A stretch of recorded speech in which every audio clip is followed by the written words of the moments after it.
نحمده ونصلي على رسوله الكريم.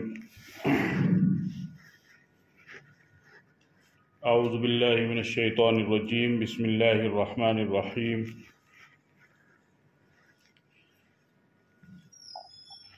لن ينال الله لحومها ولا دماؤها ولكن يناله التقوى منكم. وقال النبي صلى الله تعالى عليه وسلم: من وجد سعة لأن يضحي فلم يضحي فلا يقربن مصلانا، أو كما قال عليه الصلاة والسلام.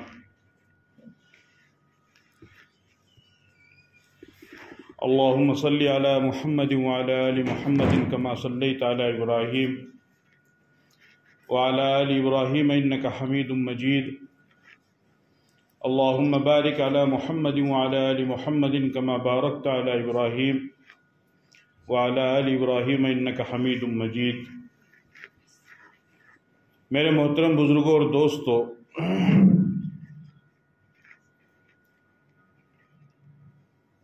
ابھی اس وقت جو مہینہ چل رہا ہے اسے ذی قعدہ کا مہینہ کہا جاتا ہے، اور اسلامی مہینے کے اعتبار سے، چاند کے اعتبار سے، یہ اسلامی سال کا یا چاند کا 11واں مہینہ ہے. اس مہینے کے بعد جو اگلا مہینہ آئے گا وہ اسلامی سال کا آخری مہینہ ہے، اس کو ذی الحج کہا جاتا ہے. اس مہینے کے بعد پھر اسلامی سال کے نئی ماہ کی ابتدا ہوتی ہے، نیا اسلامی سال شروع ہوتا ہے اور ہجری چینج ہوتی ہے. اس پہلے مہینے کو محرم کہا جاتا ہے. اسلامی سال کا جو آخری مہینہ ہے، 12واں مہینہ ہے، جس کو ذی الحج کہا جاتا ہے، اس ذی الحج کے مہینے میں دو خاص عبادتوں کو انجام دیا جاتا ہے، اور وہ دو خاص عبادتیں ایسی ہیں کہ اس مہینے کے علاوہ دوسرے کسی بھی مہینے میں ان عبادتوں کو انجام نہیں دیا جا سکتا ہے، اور ان عبادتوں کو کرنے کی اجازت بھی نہیں ہے. چاہے وہ محرم کا مہینہ ہو، سفر کا ہو، ربیع الاول کا ہو، یہاں تک کہ رمضان کا ہی کیوں نہ ہو، وہ دو خاص عبادتیں صرف اور صرف ذی الحج کے مہینے میں ہی کی جاتی ہے. وہ دو عبادتیں کیا ہیں؟ ان میں سے ایک عبادت تو حج ہے، اور دوسری عبادت قربانی کرنا ہے. حج یہ بھی فرض ہے اور قربانی کرنا یہ بھی واجب ہے. اسلام کے جو بنیادی 5 ارکان ہیں، ان 5 ارکان میں ایک رکن حج کو بھی بتایا گیا ہے. قرآن میں اللہ تعالیٰ ارشاد فرماتے ہیں: وَلِلَّهِ عَلَى النَّاسِ حِجُّ الْبَيْتِ مَنِ اسْتَطَاعَ إِلَيْهِ سَبِيلًا، کہ جو لوگ اپنے گھر سے لے کر کے بیت اللہ تک جانے کی طاقت رکھتے ہوں، سفر کا خرچہ ان کے پاس میں ہو، اور پھر اپنے بیوی بچوں کی کشادگی کے لیے اور ان کی روٹی روزی کا بھی ان کے پاس میں انتظام ہو. ایسا نہیں کہ خود تو حج کرنے کے لیے چلا جائے اور بچے جو ہے بھوکے مرے، ایسی صورت میں اس کے اوپر حج فرض نہیں ہے. لیکن اگر صاحب نصاب ہے اور اتنا مال اللہ نے دیا ہے کہ آرام سے کھا پی کر کے جا کر کے اس حج کے سفر کو وہ ادا کر سکتا ہے تو اس کے اوپر حج کرنا فرض ہے۔ دوسرا، جو صاحب نصاب ہے اس کے اوپر اللہ تعالیٰ نے اس مہینے میں قربانی کو واجب کیا ہے۔ قربانی کا مطلب ہوتا ہے اللہ کے نام پر کسی چیز کو لگانا، اس کو کہتے ہیں قربانی۔ اپنی جان کو لگانا تو جان کی قربانی، اپنے مال کو لگایا تو مال کی قربانی، اپنے بدن کو لگایا تو بدن کی قربانی، اپنی اولاد کو لگایا تو اولاد کی قربانی، اپنی زندگی کو لگایا تو زندگی کی قربانی، اور اسی طریقے سے اگر جانور کو لگایا تو جانور کی قربانی۔ تو قربانی کا مطلب ہوتا ہے اللہ کے نام پر کسی چیز کو لگانا۔ اس مہینے میں اللہ کے حکم سے جانوروں کو اللہ کے نام پر قربان کیا جاتا ہے، جس کو قربانی کہا جاتا ہے۔ اور یہ سلسلہ قربانی کا کوئی نیا نہیں ہے، بلکہ اس کائنات کے سب سے پہلے انسان اور اس دنیا کے سب سے پہلے پیغمبر حضرت آدم علیہ السلام کے زمانے سے لے کر کے میرے اور آپ کے آقا تاجدار مدینہ جناب محمد رسول اللہ صلی اللہ علیہ وسلم کے زمانے تک، اور بلکہ آج تک قربانی کا یہ سلسلہ چل رہا ہے۔ قرآن میں اللہ تعالیٰ ارشاد فرماتے ہیں وَلِكُلِّ أُمَّةٍ جَعَلْنَا مَنْسَكًا، کہ ہم نے ہر امت کے اندر قربانی کا نظام رکھا ہے۔ اور پھر حضرت ابراہیم علیہ السلام کے زمانے میں قربانی کا یہ عمل زیادہ مشہور ہو گیا، اس وجہ سے کہ ان کے زمانے میں خود ان کے لاڈلے اور دلارے بیٹے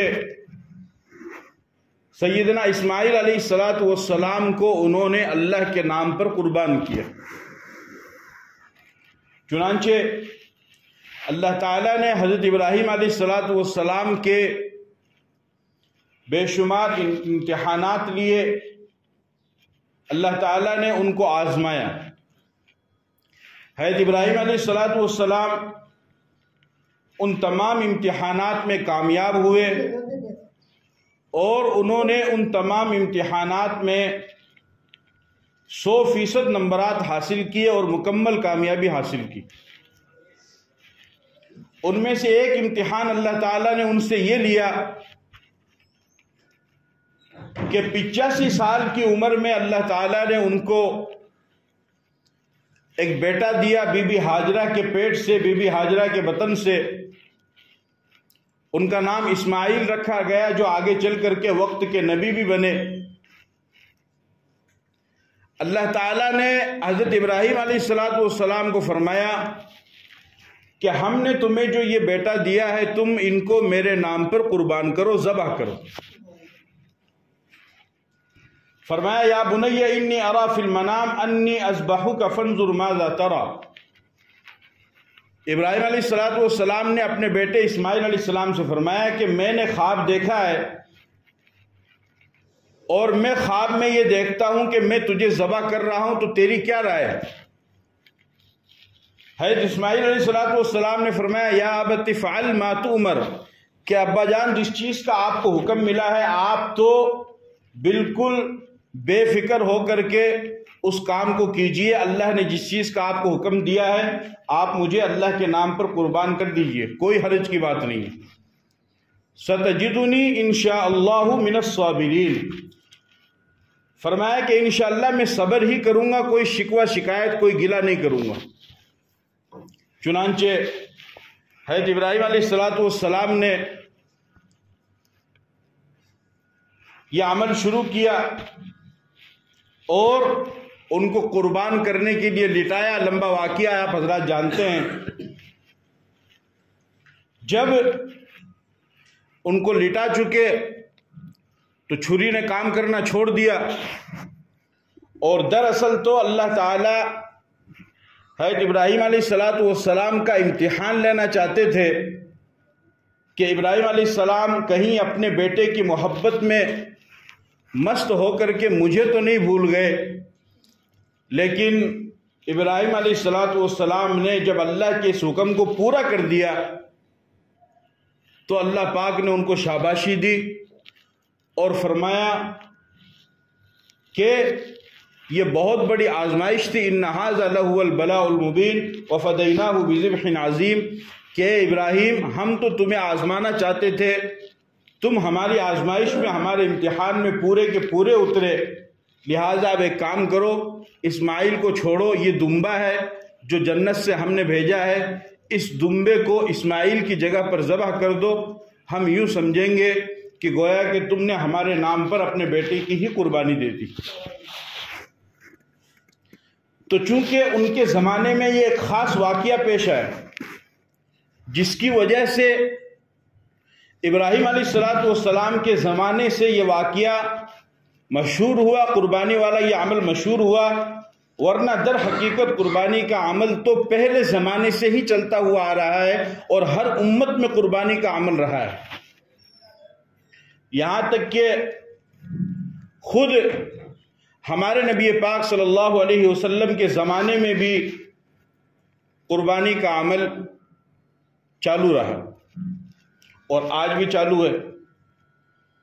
چنانچہ آپ نے قربانی کی فضیلت کو بیان فرمایا، قربانی کی اہمیت کو بیان فرمایا، اور جو مسلمان استطاعت، حیثیت اور گنجائش رکھنے کے باوجود بھی قربانی نہیں کرتا ہے تو اللہ کے نبی صلی اللہ علیہ وسلم نے اس سے ناراضگی کا اظہار فرمایا اور آپ اس سے ناراض ہوئے۔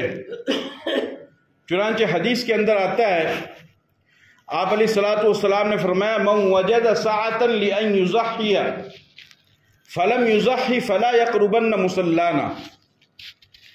آپ علیہ السلام نے فرمایا کہ جو مسلمان قربانی کرنے کی طاقت رکھتا ہے، جو مسلمان قربانی کرنے کی حیثیت رکھتا ہے، اتنا پیسہ اس کے پاس میں ہے کہ وہ قربانی کر سکتا ہے، اس کے باوجود بھی وہ قربانی نہ کرے، تو آپ علیہ السلام نے فرمایا کہ ایسے مسلمان کو چاہیے کہ وہ ہماری عیدگاہ کے قریب بھی نہ آئے، ہماری عیدگاہ کے قریب بھی نہ آئے۔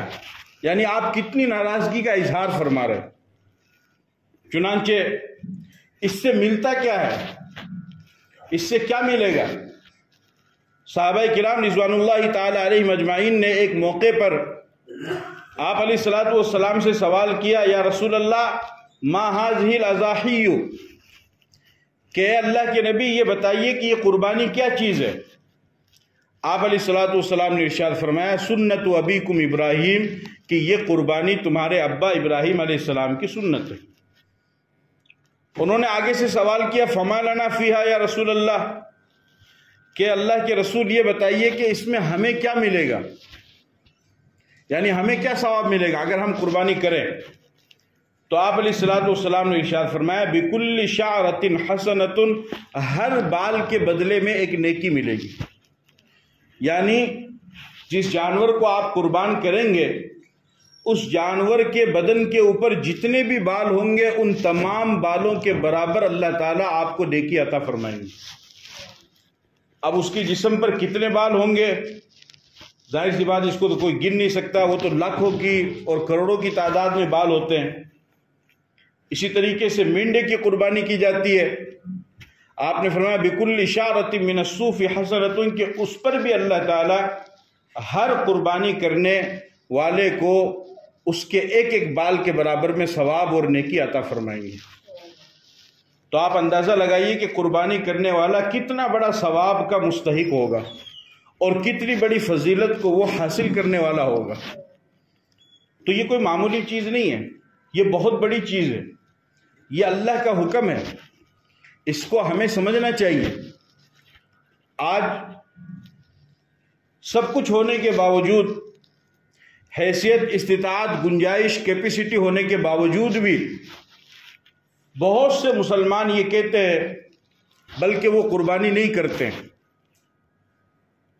اور بہت سارے مسلمانوں کا تو یہ خیال ہے کہ قربانی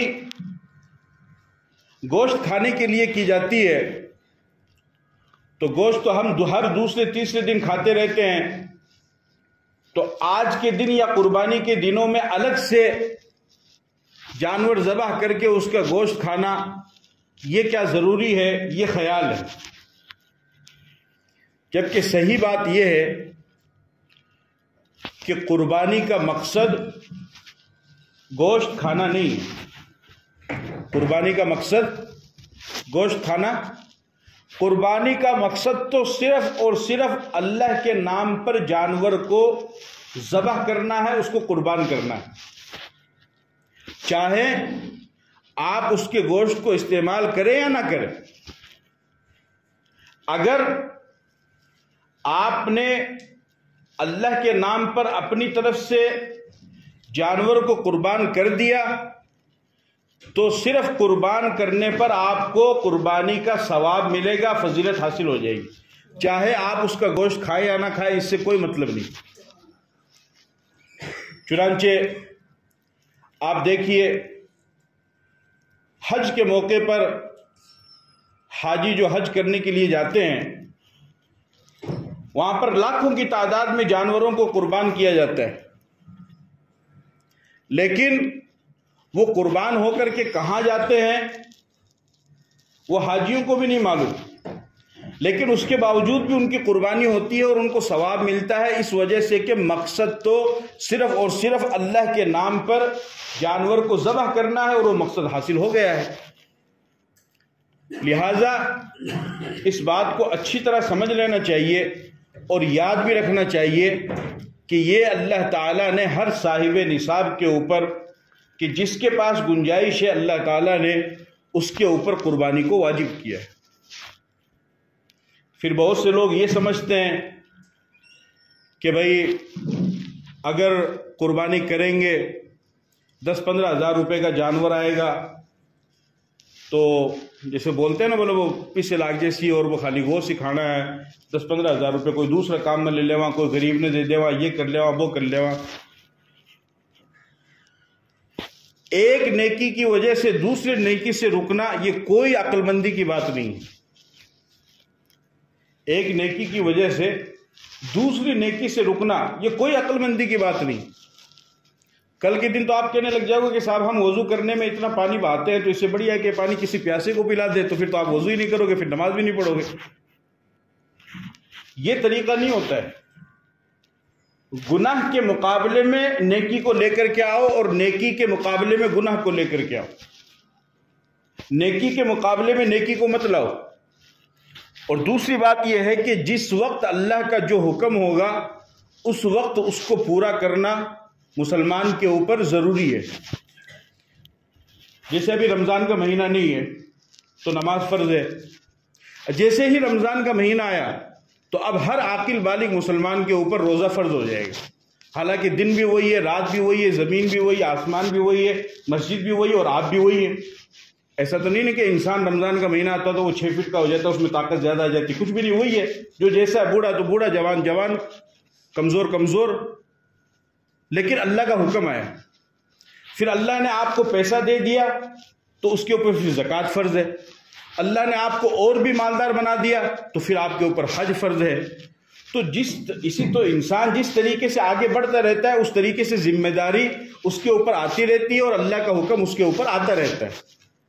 ایک نوجوان لڑکا ہے، اس کے اوپر کوئی ذمہ داری نہیں ہے، اب جیسے اس نے شادی کر لی تو اب اپنی بیوی کا خیال رکھنا اور اس کی ضروریات پوری کرنا اور اس کا خرچہ ادا کرنا یہ اس کی ذمہ واجب ہو گیا۔ پھر 1-2 سال کے بعد میں جب اللہ تعالیٰ اس کو اولاد دیں گے تو اب اس اولاد کی اچھی تربیت کرنا، اس کو دینی تعلیم دینا یہ اس کے اوپر ضروری ہو گیا۔ ماں باپ اگر بیمار ہو جائیں تو ان کو دکھانا، ان کی خدمت کرنا، یہ تو جیسے انسان جس فیلڈ میں جاتا رہتا ہے ذمہ داری اس کے اوپر آتی رہتی ہے۔ اس ذی الحجہ کے مہینے میں جو اللہ کا حکم ہے وہ قربانی کا حکم ہے، لہٰذا قربانی کرنے سے ہی آپ کو ثواب ملے گا، اور دوسرا عمل کرنے سے ثواب نہیں مل پائے گا۔ وہ صدقہ خیرات کرنا وہ ٹھیک ہے، وہ الگ چیز ہے، لیکن اس مہینے میں تو قربانی کرنا، اسی سے آپ ثواب کے مستحق ہوں گے۔ لہٰذا یہ بہت بڑا عمل ہے، اور جو لوگ یہ سمجھتے ہیں کہ اس سے کمی ہو جائے گی، وہ ہو جائے گی، یہ بالکل شیطان کی طرف سے یہ خیال ہے، اس میں تو مت آؤ۔ ہمیشہ یاد رکھو، جو چیز بھی اللہ کے نام پر لگائی جائے گی اور جو چیز بھی اللہ کے نام پر قربان کی جائے گی، اس میں ہمیشہ برکت ہی ہوتی ہے، اس میں کمی کبھی بھی نہیں آتی ہے۔